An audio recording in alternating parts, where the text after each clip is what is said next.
जाके कर सकें रखड़ी बंधन की। जैसे समाचार सुनाते हैं वो आकर के समाचार सुनाते होंगे, परंतु बाबा को तो कोई उम्मीद नहीं है। क्या वो विदेश की सेवा करने वाली तो चली गई, अब यहां वालों में तो कोई उम्मीद नहीं है। यहां कोई सर्विस का जाकर के कर सकते हैं।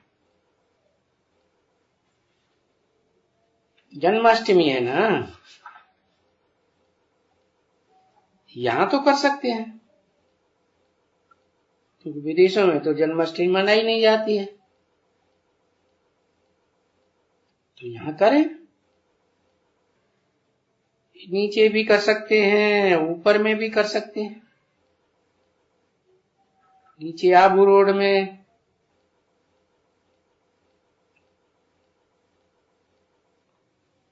चित्र लेकर के जाएं। ये चित्र तो अपने पास है ही। कौन सा चित्र?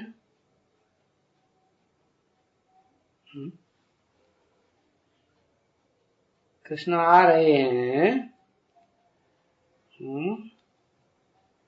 सीधे हाथ में स्वर्ग का गोला है और पांव में लात मार रहे हैं नरक की दुनिया को। तो वो चित्र तो है अपने पास, और उसके साथ हमारे पास जो चित्र है वो गोरे मुंह का है, और काला भी एक चित्र उठा लेना चाहिए, और उस चित्र के साथ राम का भी उठाना चाहिए।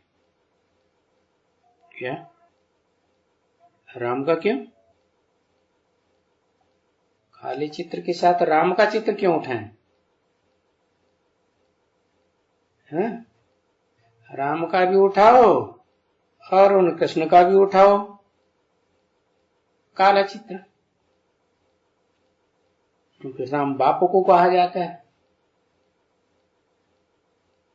कृष्ण बच्चे को कहा जाता है। इसीलिए तो यादगार मंदिर जो बने हैं कृष्ण के, उनमें बच्चा कृष्ण दिखाया जाता है ना, तो दोनों का चित्र दिखाओ। हाँ, बहुत से मंदिर हैं जिनमें राम का भी चित्र मिल सकता है,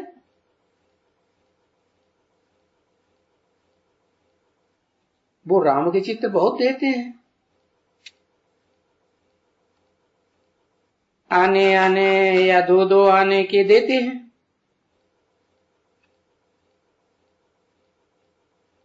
क्या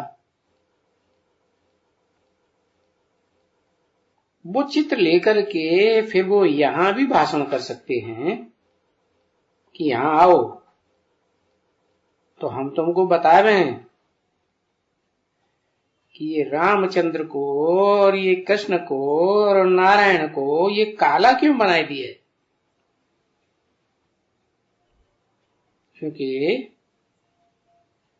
क्यों काला बने दिए? क्योंकि इनके पुरुषार्थी जीवन की यादगार है। जब पुरुषार्थ करते थे तब काले थे, काले कर्म करते थे, तो उनका चित्र भी चित्र चरित्र की यादगार होती है ना। तो रामचंद्र बाप को भी काला और कृष्णचंद्र को भी काला, और कृष्ण बड़ा बनता है तो नारायण तो काला हो गई, क्योंकि कृष्ण बच्चे का नाम है, स्वयंवर के बाद नारायण नाम पड़ता है।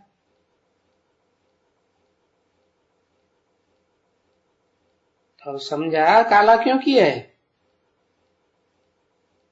पहले काला और फिर पुरुषार्थ पूरा होता है तो गोरा बन जाता है। देखो, चलो इन देवताओं को तो काला कर दिया, मनुष्य देवताएं बनते हैं, नर नारायण बनता है। परंतु ये शिवलिंग को काला क्यों कर दिया है? क्या हमेशा काला है या सुंदर भी है? तो उसकी यादगार क्या है? काले की तो यादगार है। कहीं भी किसी भी मंदिर में चले जाओ, काला ही पत्थर रखा होगा शिवलिंग का। गोरे की यादगार है सोमनाथ मंदिर। तो सोमनाथ मंदिर जब बना था तब तो द्वापर युग था, द्वैतवादी युग था, जब भक्ति शुरू हुई। उससे पहले तो देवताएं भक्ति करते नहीं थे। देवताएं तो स्वयं ही पवित्र हैं, अपवित्र पवित्र की भक्ति करते हैं। जब द्वैतवादी द्वापर युग शुरू हुआ तो द्वैतवादी धर्म पिताएं आ गए, दूसरा धर्म लेकर के आ गए। उनके धर्म के स्थापन होने के बाद फिर दूसरा राज्य भी स्थापन हो गया, दूसरी भाषा भी स्थापन हो गई, दूसरा कुल स्थापन हो गया, तो द्वैतवाद हो गया ना। देवताओं को कहते हैं अद्वैत। अद्वैत का मतलब एक को मानने वाले। एक को मानेंगे तो देवता बनेंगे, एक को नहीं मानेंगे, दो को मानेंगे क्या तो देवता नहीं बनने वाले। तो द्वैतवादी द्वापर युग जब धर्म पिताएं आए तो शिवलिंग क्यों काला बनाई दिया? शिव तो सारे संसार को गोरा बनाने वाला है और वो तो सदा गोरा है। शिव कभी काला बनता है क्या? काला तो नहीं बनता। परंतु जो काला नहीं बनता, जो गोरा नहीं बनता, सदैव एक रस है, तो उसकी पूजा होती है क्या? शिव की पूजा नहीं होती? होती है या नहीं होती है? अच्छा, शिव पूज्य पुजारी बनता है? वाह पट्टे भूल गए। शिव पूज्य बनता है, पुजारी बनता है, पूज्य क्यों नहीं बनता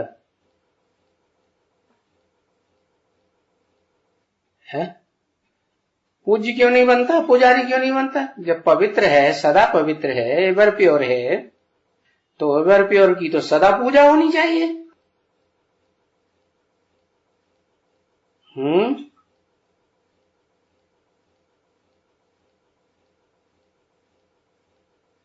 शिवलिंग में हीरा, शिवलिंग में हीरे की पूजा होती है? अरे हीरा तो पत्थर है, शिव बाबा का भी पत्थर बनता है क्या? शिव ज्योति बिंदु जो सदा शिव कहा जाता है, सदा कल्याणकारी कहा जाता है, वो कभी अकल्याणकारी बनता है, काला बनता है क्या? काले कर्म करता है, चोरी छुपेरी डकोरी, तो फिर काला चित्र बनाई दिया है क्या? जो स्मगलर होते हैं ना, है काला काम करते हैं, छुप के काम करते हैं गवर्नमेंट से, या मैदान में करते हैं दुकान खोल के, नहीं काला काम करते हैं पीछे से। तो ये जो शिवलिंग है वो क्यों काला बनाई दिया? वो पूज्य बनता है? बनता है। पुजारी भी बनता होगा फिर। जो पूज्य बनता है सो पुजारी बनता है, पूज्य नहीं बनेगा तो पुजारी भी नहीं बनेगा। तो शिव जिस आत्मा का नाम है वो पूज्य पुजारी बनता है।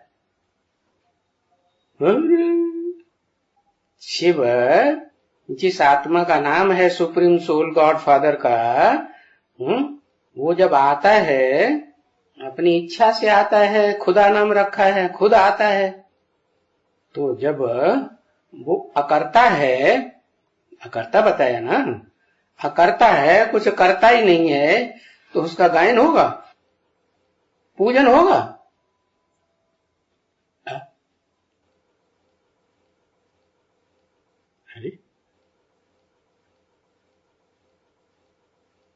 वो जब निराकार है तो न पूज्य है न पुजारी है। फिर जब साकार शरीर में प्रवेश करता है, आदम में कहो, अर्जुन में कहो, आदिनाथ में कहो, जो सारी सृष्टि का नाथ बनता है, विश्वनाथ कहा जाता है, तो उसमें प्रवेश करता है तो भी कहता है न मैं पूज्य बनता हूं न मैं पुजारी बनता हूं। हाँ, जिसमें प्रवेश करता है तो वो संग के रंग से, याद से शिव समान बन जाता है। क्या शिव नहीं बन जाता? शिव बन जाएगा तो क्या होगा? वो 5000 साल इस सृष्टि पर रहना ही नहीं पड़े। शिव तो 5000 साल इस सृष्टि पर पार्ट शिव की आत्मा नहीं बजाती। वो तो सिर्फ कलयुग के अंत और सतयुग के आदि में आती है, जिसे कहते हैं दोनों युगों का संगम। बोला है ना गीता में, संभवाम युगे युगे, हर युग में आता हूं। तो उन्होंने ये अर्थ लगा दिया युग युगे का, लेकिन असली अर्थ है सतयुग और कलयुग, दो युगों के बीच में आता हूं। तो आता हूं का मतलब क्या? जैसे बच्चा संसार में आता है तो प्रत्यक्ष होता है ना, तो ऐसे ही कलयुग का अंत और सतयुग की आदि, वो घड़ी में वो प्रत्यक्ष होता है। तो कलयुग की शूटिंग में भी आता है और सतयुग की शूटिंग में भी आता है। दोनों का मेल हुआ ना। तो जब मेल हुआ तो कलयुग की शूटिंग में जिसमें आता है वो काला पार्ट बजाता होगा या गोरा पार्ट बजाता होगा? कलयुग की शूटिंग में है काला ही पार्ट बजाता होगा, क्योंकि जब शिव बाप प्रत्यक्ष हो संसार में तो